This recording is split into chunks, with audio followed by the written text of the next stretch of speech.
Hi everyone, so I'm Wright Bryan. Please follow me on Twitter, WrightBryan3. Everything I say is on the record, so feel free to tweet away. UMBC social is the hashtag today. Please use it. As Diane was saying, I worked at Ball State for a while, and I remember the first time I stood up in front of a class there, which was something I'd never done before. It was like a deer in the headlights. So hopefully I won't be like that today. We'll get through the presentation and then take any questions you have. I'd love to know what you're wondering about that I didn't talk about, or follow up on anything that I do talk about. So this is the NPR newsroom where I work. I don't work in marketing and communications. I'm an editor. We have about 340 journalists at NPR amidst a staff of, let's say, 800 people. We have about 900 member stations. The social media desk fluctuates, but which I work on, but it's somewhere between 3 and 4 people. So you can imagine it's a bit of a task getting the 340 people who work for us doing journalism at our 34 bureaus and at our DC headquarters, thinking about social, pushing in the same direction, and getting the NPR brand and image out there. So what is our approach to the social space? The main approach for us is journalism. We focus on journalism. Most people, when we talk to them, think it's all about promotion. But what we want is to get our journalists talking to their sources, talking to newsmakers, talking to the audience, talking to practitioners on their beats, and engaging and really extending what they already do.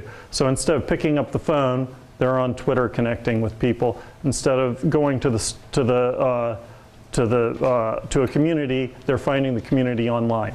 I'm not saying that this is replacing what they do. I'm saying it's just a further extension of what they do. And that's what we spend most of our time doing, is helping journalists figure out how to use social for journalism and not to draw more audience. We want more audience, but that's not what we focus on. Engagement is another big element for us.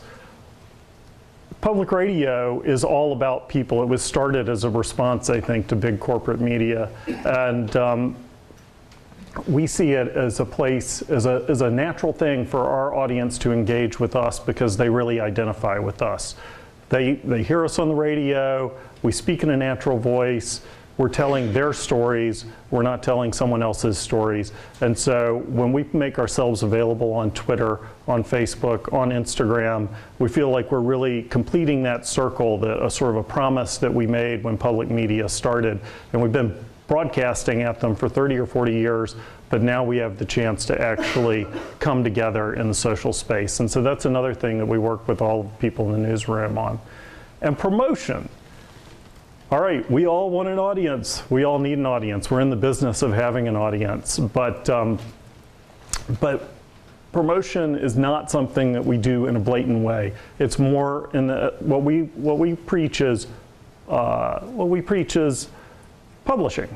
It's third-party platform publishing, but it's the same thing as when a show goes on air. So when we publish to Twitter or when we publish to Facebook, what we're trying to do is share the news, share information, engage people with interesting facts, and satisfy their curiosity about the world, whether it's curiosity about something that went on today or whether it's a story that we dug up. So as we work with the newsroom, what we're asking them to do is to frame their work in a way that is interesting to people, so which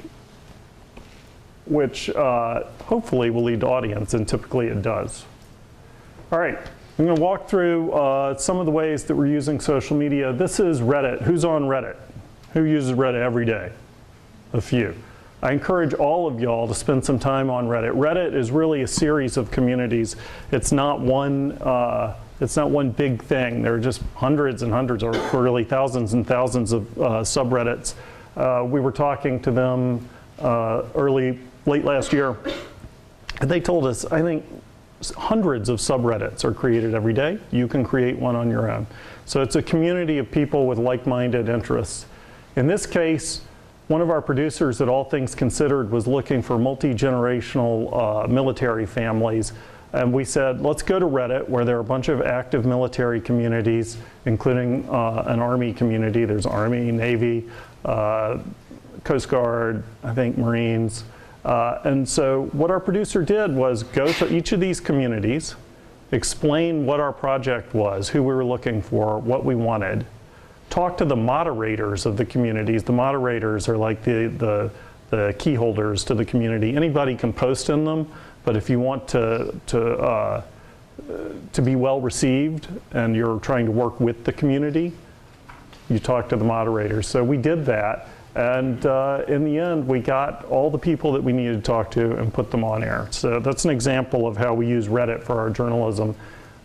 Just the other day, if you go look on our social media desk Tumblr that Dinah mentioned, we also posted an explainer on how to use Reddit for social promotion, but it revolved very much around the same idea, which is go and work with the moderators and then work with the community to achieve your goal.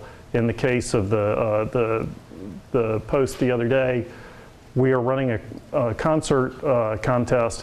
Does anyone here see the Tiny Desk concerts that we do? Yeah, all right, a few. So we're running a Tiny Desk contest right now, where we're looking for unsigned bands to put on the Tiny Desk concert. So usually Tiny Desk concert is an indie band or sometimes a very well-known band, but it's someone who's touring and professional already and has at least achieved part of their dream. So we went into a number of Reddit communities related to music, talked to the moderators, explained to them what we were doing. They were enthusiastic, and they helped us shape and promote what we were doing. We have a nice, Kate Parkinson Morgan, who I work with, wrote up a nice explainer on how that worked. And it's on social media desk Tumblr. So Twitter is, like crack for journalists, as they say, because people are talking all day long about the news. It's a great place to discover the news. It's a great place to report the news.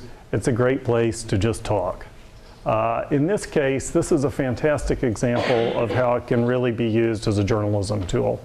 David Folkenflik was reporting on Jill Abramson's firing at the New York Times last year, and he did what he had to do for us. He went on the radio, he was on All Things Considered, he went on newscast, which are the news updates you hear between shows at the top of the hour.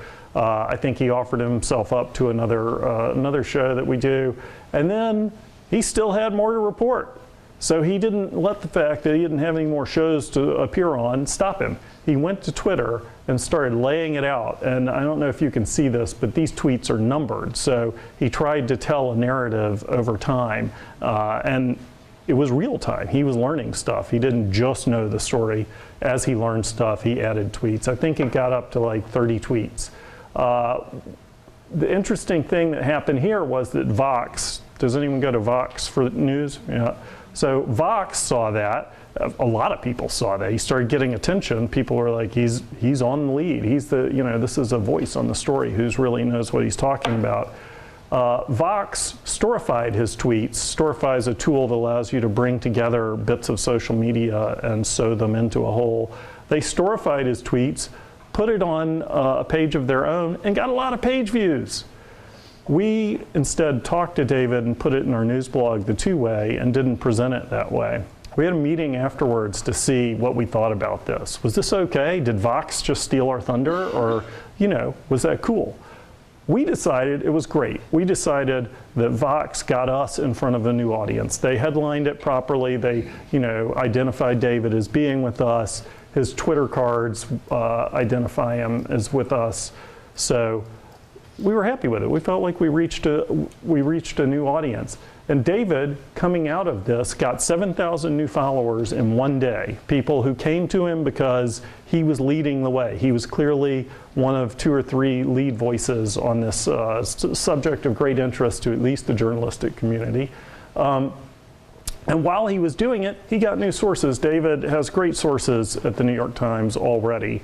But as they saw that he was a main voice, a main leader on this, people started coming out of the woodwork and offering themselves up as sources to him. So suddenly he had even better sourcing within the New York Times. He had multiple media appearances coming out of this, which helps us and helps him. He was, on TV, I don't know how many times, but it was like 10 or 15 times over a couple of days. And we feel like a lot of that was because of what he was doing on Twitter and the attention he garnered there. And then finally, although we can't know this for sure, he got the first interview with Dean Baquet, the new editor of the New York Times, and we infer that that was because he was seen as the leading voice on covering the Jill Abramson story.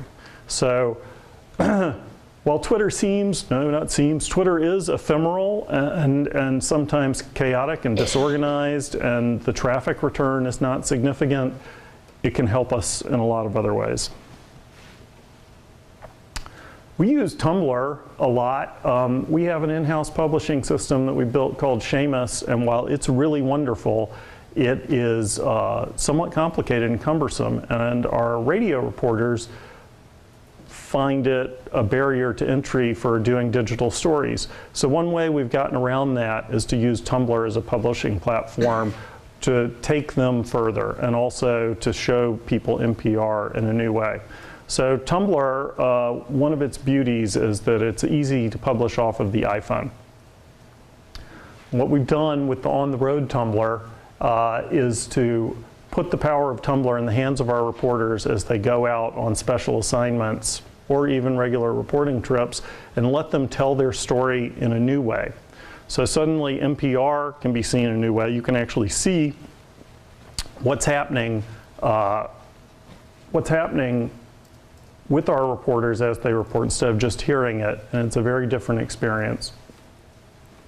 And our reporters get a chance to stretch their wings and realize that they can do something they didn't think they could do, which is multimedia reporting on the road while they're doing radio reporting as well. In this case, this is a meal on Air Force One. Tamara Keith, who's one of our White House reporters, was going to Kansas City with the president for a whirlwind trip. It was like a one-day trip, and they went out there, did an event, spent the night, walked around the town, and then came back. And so Tamara gave us a peek at what it's like to travel with the president, including on Air Force One. She doesn't always travel on Air Force One, but when she knew she was going to be on it, she was like, "This would be great on the road." And I said, "Yeah, absolutely," and it got a lot of attention. We republished these into our main NPR Tumblr, which has a much larger audience. We promote them on our homepage. We share them on Facebook when people are on trips. I have a reporter right now who has just flown to Reunion Island. Does anyone know where Reunion Island is? It's in the middle of the Indian Ocean, sort of between Madagascar and India, and it's part of France. It's a French department. It's like a state literally it is a political part of France. It's about 800,000 people. It's a volcanic island. It's beautiful. But they've had a spate of shark attacks there in the last year or two, and we have a reporter going out to do a little investigating on that, and it should show up in on the road Tumblr in a week or two. I'm looking forward to it. It sounds very exotic, and I've never been there, and it'll be fun to travel along with her. We also do a lot of what I would call more serious reporting. Here, Ader Peralta, one of our news bloggers for the Two-Way, went down to Nicaragua for 2 weeks this summer to look into the drug trade there. Nicaragua has a drug trade and it has some violence, but it's very different than the neighboring Central American countries around it, and he wanted to go find out what's different about Nicaragua. So for 2 weeks he filed to the Tumblr, and it was rather substantial. I mean, what you see here, you get a little fact and a nice picture. When Ader was on this Tumblr, he was providing more context and more of a storyline. So we do a lot of different things here, and it allows us a lot of flexibility for our reporters. Finding sources on Facebook with graph search is something that I don't think a lot of people do. There are a fair number of dimensions you can use to look for people publicly on Facebook. And we found out the power of it during the Planet Money t-shirt project. Last year, we did a terrific project where we followed the story of the making of a t-shirt. We ordered some t-shirts and we sold them essentially.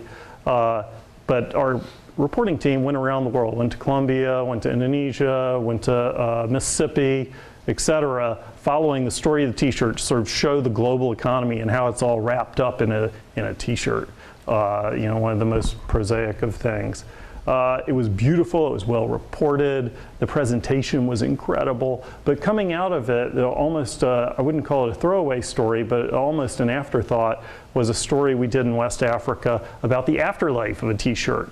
Tons and tons of t-shirts or clothes from America end up getting shipped to Africa and sold there.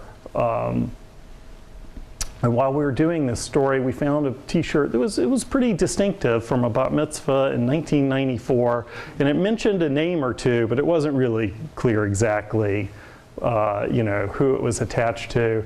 We've got this guy in the market. I don't know if we were in Ghana or where we were, but holding up the t-shirt, it's it's charming and it's interesting looking, and you just want to know, where did that t-shirt come from? And the internet told us. We put out a bunch of requests on Tumblr and Twitter and Facebook, and basically, like on the NPR News Twitter feed, I said, we're looking for Rachel. This is all we know about her. And I gave a link, and we knew a few things about her, but very little.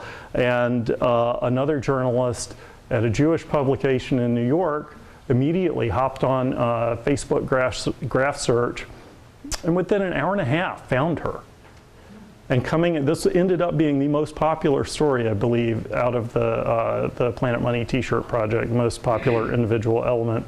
And we got Rachel on air, we got some of her friends on air, we heard the story about mitzvah and the t-shirt and the friendship, and working with the community like that, like I was saying earlier, sort of completes the circle for people, for our audience. And it is news too. We were also explaining, how the world works, how the economy of the world works, but tying it together in a very human way, and also working with our audience. So this made us all feel good, and I think shows the power of social media.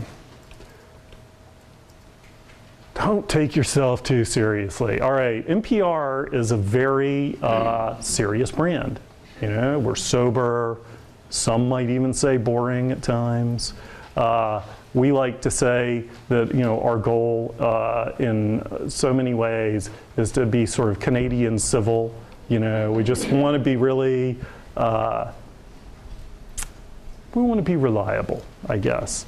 But that doesn't mean that life is always serious. So here's an example from Facebook that I just really love. It happened earlier this year. It made me feel good about our staff and about what we're doing and about our community, about the people who follow us and like us.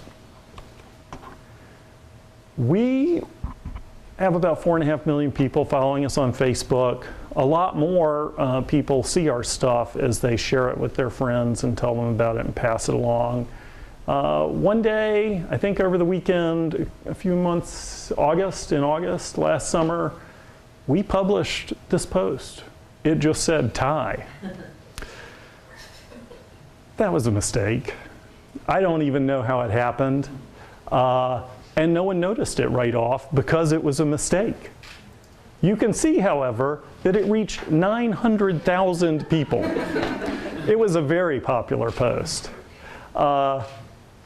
4,000 people liked it. A lot of people shared it. What's going on here? Most people's reaction, our initial reaction would be, get that off our page. This is a mistake. This is horrible. Luckily, our editors were smart enough to read the comments, which were generally very funny. So we got a lot of people named Ty saying, may I help you, NPR? A lot. I didn't know there were that many people named Ty. We got someone who I think guessed what must have happened from somewhere in a pocket. This is NPR. It probably was off of a phone or something, right? Go home, NPR, you're drunk. I mean, Facebook has a great sense of humor. I really like this. I sat in my driveway for the last 15 minutes reading this post, making fun of our whole driveway moment thing. So as the editors were thinking we should pull this, they started reading the comments and they realized that it was an accidental post, but thank you for the clever interpretations and go right ahead. And they did. They kept going and going and going. And while most of our posts are very serious about the news and whatnot, I think this is a great illustration of our relationship with our audience, but also how it's important to listen to them. A knee-jerk reaction of a big bureaucracy like NPR with a image to uphold or whatever is to say, get rid of that. But when you listen to your audience, you realize that's not always the right choice. And so we try to do a lot of listening to our audience. I'll just stop and also mention one of my favorite stories from NPR is our Facebook origin story. Years ago, I don't know how long ago we started doing Facebook, but years ago we were debating internally about whether we should be on Facebook. Should we be there? What would we do with it? What would that be like? And in the middle of that debate, I'm talking high-level debate, in the middle of that debate, someone sent an email to us and said, Facebook already, NPR already has a Facebook page. And we're like, whoa, wait a minute. So we go and look at it, and a college student had started one for us because he thought we needed one. He was a big fan. He had emailed us a bunch of times through our contact form, saying, hey, I've done this. Do you want it? No one paid attention. It went into some dark hole and never to appear. And immediately, the first reaction was, let's send him a cease and desist letter. Let's sick the lawyers on him. Andy Carvin, my colleague at the time, was much more community-oriented and level-headed, and he said, let's just reach out to the guy and see what he wants. So he messaged him, and the guy said, I thought y'all would never get in touch with me. I love NPR. This is just for y'all. I'm not, I'm just a fan. Here, you can have the page. He handed it to us right then, and from then on, NPR had a Facebook page. And for years, we kept him, I can't remember his name, for years we kept him as an admin on the page. I think we only kicked him off like after he posted something we didn't want him to post a couple of years ago. But, again, listen to the community, be engaged with the community. All right, this is the death on social media, and this is what we try to avoid, is blah, blah, blah. Just empty opinion or, I had a great ham sandwich today.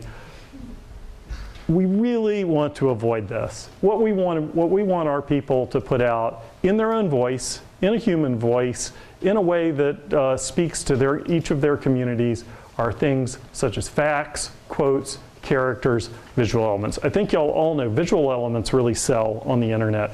People are visual. We love to see stuff. A picture is worth 1,000 words and all that. So whenever you can include a visual element, it's wonderful. I think characters, people are interested in people. So if you can present a character, personify whatever you're trying to talk about in an interesting person, that also will bring people to your account, to your presence, make them want to know what you're knowing. Quotes goes with characters. When people have interesting things to say, not you, but other people, other interesting people, we think that works really well. And then facts, the world is going to end tomorrow, start preparing now. If that were the case, that would be a great tweet. People would pay attention. Wait, okay. We're radio, so we don't always have something visual to present. So we've created something called the Quotables Tool, which I believe you can build yourself if you'd like. I think it's on GitHub. I know Wall Street Journal actually built one off of our code the other day. So a way that we do visualize things is with the Quotable Tool. It allows us to create a JPEG image with a quote and who it's by, and it grabs people. This increases engagement significantly on Twitter and Facebook, and it allows us to sell stories that might not otherwise, be obviously interesting or maybe a lot more difficult to get people's attention with. This is a pretty good quote. I mean, Frank Ford is a commentator for us, so this is maybe not the best example because he is expressing his opinion.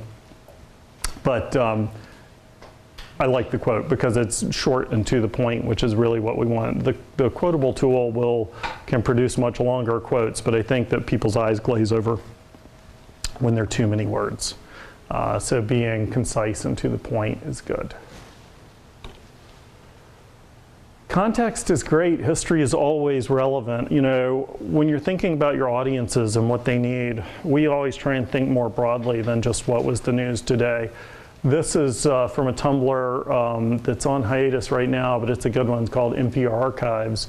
And this got several 100,000 page views, I believe, when it was the 30th anniversary of the Macintosh computer. Mel Kramer, who I used to work with, went back to our archives, found our very first mention on air of the Macintosh computer, got it digitized, and we posted it and posted our story, our very first story about the Macintosh on the 30th anniversary of the Macintosh's arrival on the scene. And people love that. They want to know. They want that context. And they want to know more information than you think they want to know, probably. Here's another example. This is from the NPR flagship Tumblr, and it's from our Europe editor, Kevin Beasley, about how to pronounce Edinburgh, at least. That is our official NPR pronunciation, although if you read it, there are alternate pronunciations that we are not allowed to say on air. We care a lot about pronunciation at NPR, and we on occasion will share stuff like this, and it's generally very popular. Our community is interested in this stuff. They care about details and care about facts. And while this might not be immediately obvious as something that you would think people would care about, if you know your audience, you can broaden the scope of what you're sharing with them, and they'll become much more engaged with you. I had several examples of this to choose from. When we did midterm elections the other day, we had a whole sheet of how to pronounce everyone who was running, and we posted that to our Tumblr. I think it was one of the most popular things we did that night. Analytics, test your ideas with analytics. We built an analytics dashboard. This is just a snippet from it. Our analytics dashboard was inspired by one that BuzzFeed built, and so we tried to copy them to a certain extent.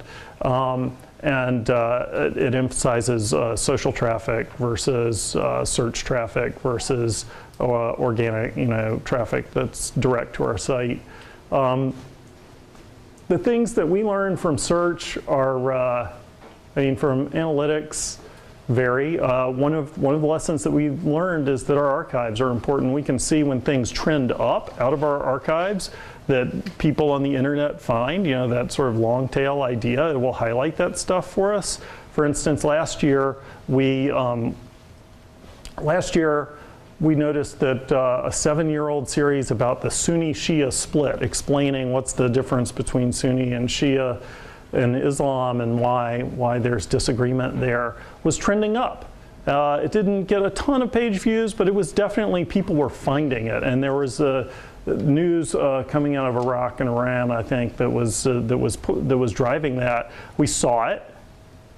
We retopped the stories explaining that they were 7 years old, but that they were still perfectly relevant to what was going on now. And then we republished them and reshared them out through social. I think we got over 1 million page views from the series. So that's, analytics helped us see that. The newsroom dashboard that we built helped us see that. We also see in it the importance of SEO, the importance of headlines, and so both social and SEO headlines. Social headlines being things that really appeal to people and make them want to click, and SEO headlines being things that appeal to search engines that really state the facts of what's being published with keywords that the search engine likes that are important. We saw that in our books cover. When we look at our books list of all the, we're publishing book stories all the time, but frequently or almost all the time near the top of the list are a bunch of old stories we publish. They're like top 10 novels for teens, or top 100 romance novels, or top 50 best adventure stories. People are searching for that in Google all the time, and they're finding us. They don't know about us necessarily, but they're finding us just simply because of that headline writing. Our main thought about analytics, though, is to use it for, well, let me stop and say, what analytics seems to tell us is that Facebook is the only thing that matters, but that's not how we feel. And like I said earlier, our journalism, our engagement are important. So we don't, we try to ignore the fact that 40 or 50% of our traffic comes from Facebook to our website, npr.org. And we try and look at the other things that we can learn from analytics. For instance, on NPR News Twitter, for the most part, we've run it for a long time as an auto feed of RSS. It's boring. I mean, it's just our headlines feeding out. There's no engagement. There's no like us there. But we've run an experiment a couple of years in a row where we really hosted it. And suddenly our engagement rate went from, say, 2% to 4.5%. Now, that's not driving a lot more traffic back, but we can see in the analytics, we're making a difference. Our audience is noticing this, responding to us. More people are following us now. And you know, what it tells us is that we really want to host that channel all the time with a person, with our people really, because it's more than a one-person job. So that's another thing that we use our dashboard for and analytics for, is to test ideas out and see if we can move the needle. And if we can't, we've learned something. And if we do, we've learned something as well. I have one more thought about analytics. What was it? I can't remember. All right. How do we get 340 people to move in the right direction on social? The truth is that we can't. It's largely impossible to make them all do the same thing.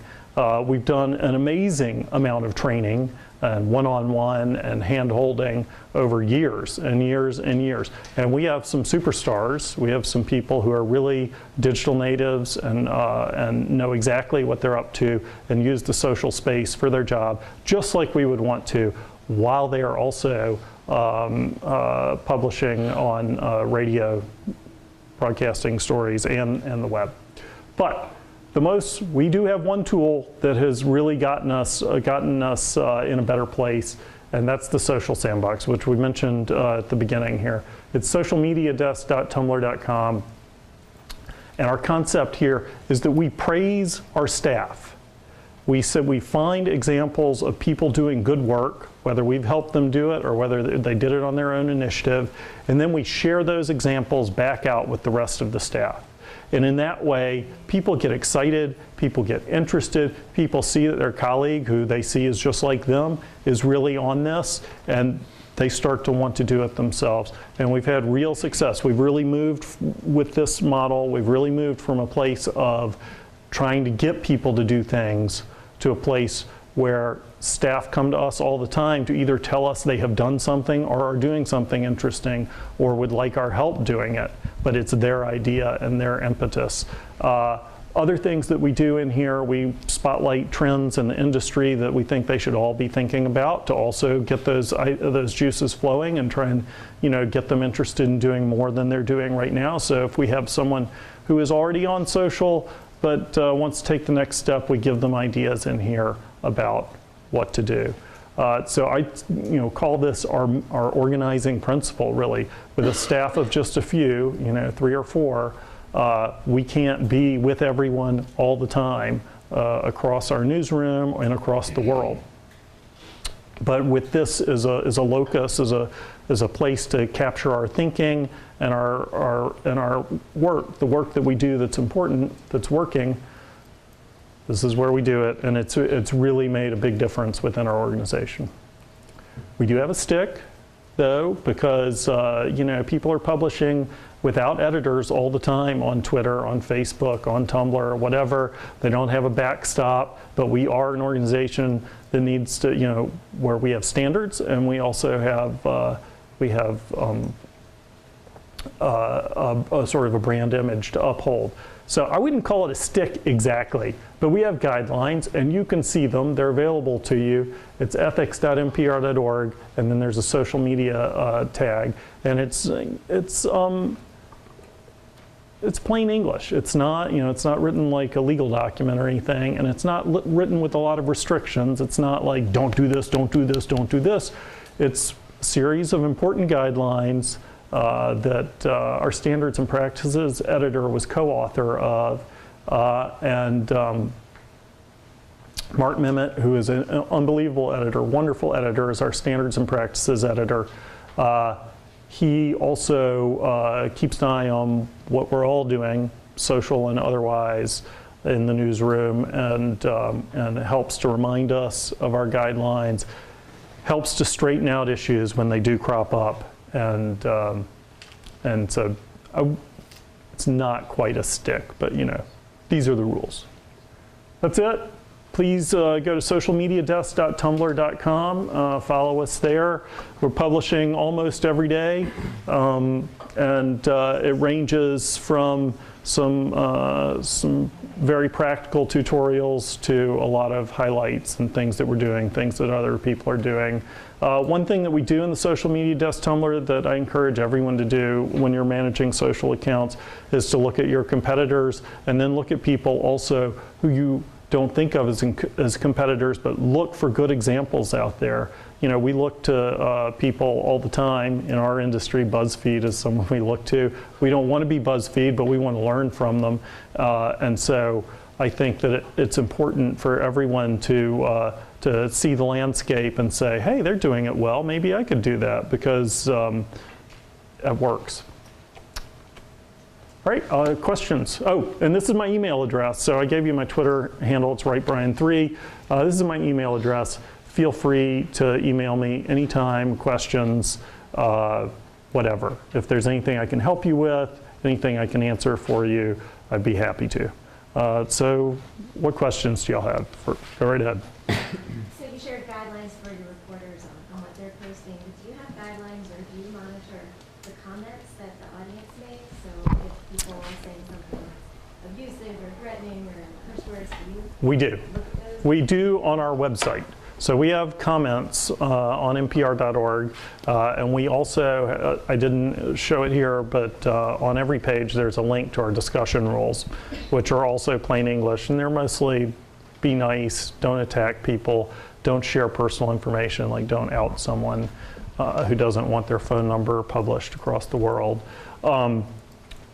We have a moderation service that looks at flagged comments. Well, actually, they look at more than flagged comments. Anyway, we have a moderation service that is not in-house. It's a third-party moderation service that handles that. We also have what we call robot moderators.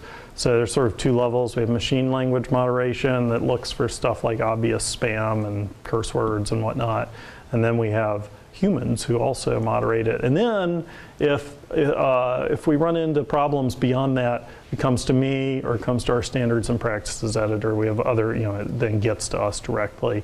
Our community is pretty well behaved, and compared to other communities, quite good. But that's not saying much. It can get out of hand and get pedantic. So we're constantly thinking about where we might go in that space. Do you make different decisions about what kinds of stories or what kinds of comments or what kinds of things you want to post on Facebook versus Tumblr versus Twitter? Or are you saying we're going to push it out on all media? No, we try to think of, we're not always successful at this, but we try to think of each one of them as serving a different audience. And so Facebook, in general, it's not really about the news of the moment or news of the day. It's more about things that are interesting. Science does really well, some entertainment, but really we see our audience as being very curious about the world at large and wanting to know something they didn't know. So that news of the day tends to be everywhere now, where it's information overload. We see it everywhere. So on Facebook, we want to program a little differently. Rather than our homepage, where we might want to be on the news more because that's what people expect. When they come to npr.org, they want to know what's the top of the news, and that's the way that page is built and that audience expects things. On Instagram,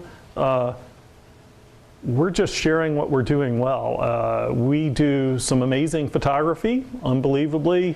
You may not think, that a radio organization would do that, but we have a terrific staff of photo editors. We have photographers, freelance photographers, as well as staff who take pictures. And that feed is more about feature and take me to amazing places. Our Tumblr, the flagship NPR Tumblr, is about Tumblr. Tumblr is just a great community of people who are interested in sharing stuff. And so on Tumblr, we want to do about 50% NPR stuff, things that we publish, our work. And again, it would probably fall more into that Facebook line of things that are interesting, things that are very human, not things that are super newsy. And then about 50% reblogging other people that we're interested in. That's probably the only place that we do that, where we share other people's material. We encourage our reporters and editors and producers on Twitter and whatnot to share other people's material to show that they're engaged with the broader news environment. But on our branded channels, like NPR News on Twitter, NPR on Facebook, we're not sharing other people's stuff except on Tumblr. So for each one, we're trying to see who is the audience, what are they expecting, how can we engage with them in a way that will suit what they're expecting. You have a ton of newsletters. What do you do with the emails that you collect and in terms of social media? We have a ton of newsletters. Newsletters and email addresses. So do you tend to, as far as advertising, say on Facebook, do you tend to upload those emails and advertise in that way? You mean, are we using the registrations that we're collecting for emails? Not right now. Where I think we'll probably look to do. We would like to have a better sense of who our audience is and who the audience is with our member stations too. Member stations are all independent, but we have a programming relationship with them. And we don't currently have a great cohesive sense of who that dedicated audience is, the people who've registered with us or are willing to register with us. And I think we'll be working on that in the near future. Yes? I'm a student here, and I help run the social media for two of the most prominent orgs on campus, the Student Events Board and the Student Government Association. For the Student Government Association specifically, we have about 200 followers and likes across the board for all of our accounts, and we only get about 1,000 views on our posts. How do we reach out to the other 10,000 students on this campus who we want to get engaged on what's going on campus? One thing I would do is start following them and seeing, looking at what they're talking about and then responding to them, and which will raise awareness that you're there, that you have an account, that y'all are, and that you're talking about things that they're talking about. So that's my main advice. Seek them out. Hold on. Just, sorry. I wanted to know, you have so many different social sites. Do you have one medium where you put everything, like you can access Facebook, Instagram, and everything from one medium, or do you log into like different sites to manage them? We log into different sites. We're using a platform called Social Flow right now. No, sorry, Social Flow. We used to use Social Flow. We are now using a platform called buffer.app. To manage our NPR News and NPR Facebook, NPR News Twitter account. There are ups and downs with that. They can, I'm not sure that we're going to continue to do that, but currently we use Buffer to manage that. Mostly though, our accounts are, because like I said, our team is so small, we push everything out to the edges. We want everyone to be engaged at NPR. So the people who manage those accounts are spread out all over the building and typically only manage one, maybe two accounts. So hopefully they're not overwhelmed. Did you? Yeah, I wanted to ask, I mean, we all push out tons of content, but where do you guys see where that content becomes engaging? Like, how do you, I guess maybe examples of posts that actually engage people as opposed to just kind of throwing information around, or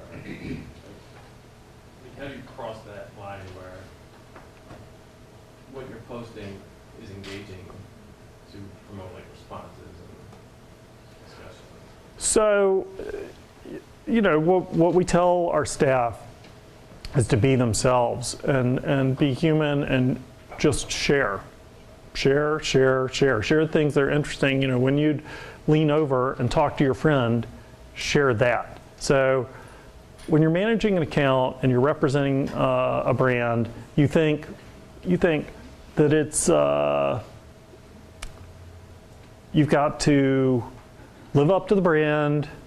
Maybe you've got to be kind of stodgy. I don't know. I'm not sure.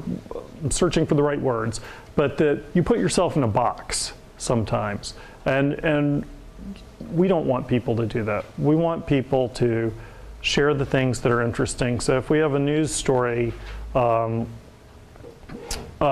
we were talking just the other day about, we have a new podcast called Invisibilia that we're trying to make people aware of. And we were talking about how to promote that and how to do that through social channels. And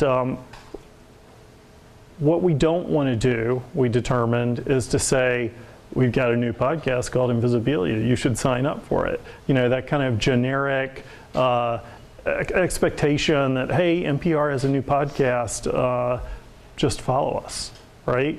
So what we want to do is talk about the individual stories that are being published within that, from that podcast.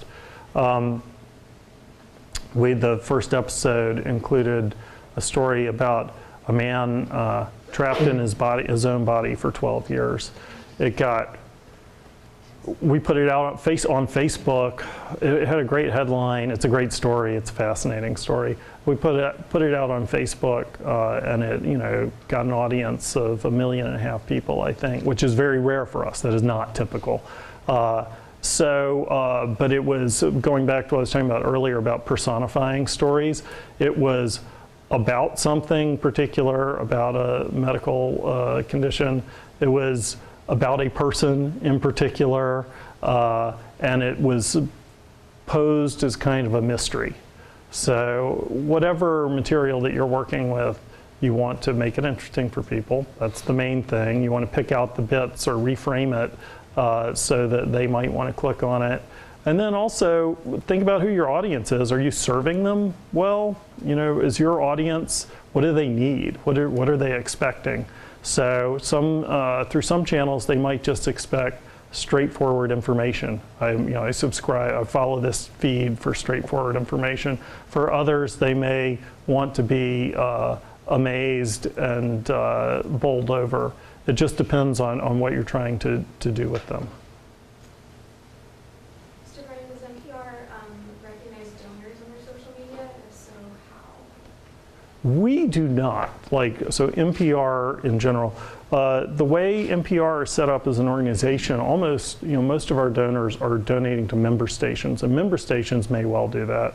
I think some member stations have used social in wonderful ways to engage with the audience and I don't know how much they acknowledge individual donors, but to use it as a place to, pledge drive can be so annoying. But on social, it can be fun. You can reframe it and have some fun with it, and we've seen some good examples of that. But we don't raise money directly, so or at least not from individuals. Yes. We know that in Facebook now they really like you to pay for or try to boost a lot of your posts because people are seeing fewer of your posts in their feeds. Right. Are basically all the things you've seen organic? Have you seen, any sort of, do you all both boost posts and have you seen your engagement decrease or likes decrease because of the changes?